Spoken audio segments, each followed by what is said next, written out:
So, hi guys, good morning.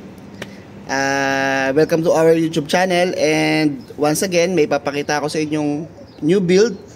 Ito katatapos lang, kalalabas lang sa bahay. Ito paggawa ng isang tropa, order sa atin. Pido oil slick ulit. Yan. Pakita ko sa inyo yung itsura niya.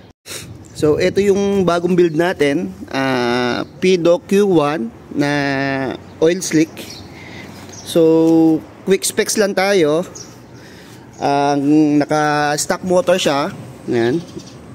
Stock motor. Yung frame natin is oil slick. Yan, kung makita nyo. Nag-rainbow siya. And then, foot pegs natin is oil slick din.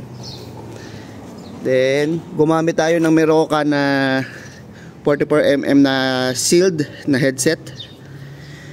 Then, front stock rim. Then, ang gulong natin is Chaoyang. Yan. Yan, maganda yung brand na to. Tested to. So, makunat, matagal maubos. And then, custom extender. Yan. Extender na custom. And then, pizza seat. Yan. Para komportable yung owner. Then, hindi tayo nagputol dito. Kasi request ng owner na wag putulan yung stock na frame. Then, ito susian. And then, nut na hydraulic brakes. Gumamit din tayo ng oil slick na 160mm na disc. Yan o, poging-pogi o.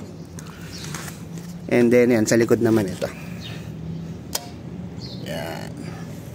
Then, battery nito, ako din ang nag-build. 52 volts, 20Ah.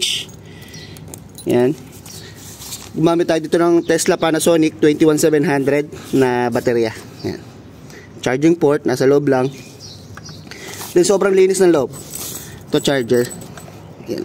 Wala kang makikita kung ano-anong mga sabit-sabit. Yan. Ito. Ito yung charger. Kasi sa loob. For pick up na kasi to. So, kukunin na mamaya. Then, ano pa? Yan yung custom tactical bag. Yan. Then, yun lang. Ito yung mga connectors natin. Malinis. Then, ito. Lunge na stem. Then, Shikra na handlebar. And Audi na hand grip.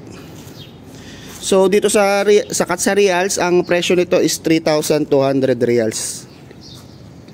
All in na po yun. Kasama battery, charger, and everything. Gagamitin na lang. So, yan siya. Yan yun naman.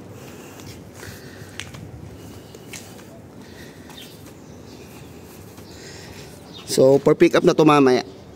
Tested na din. Nagamit ko na. So, okay naman. So, yun.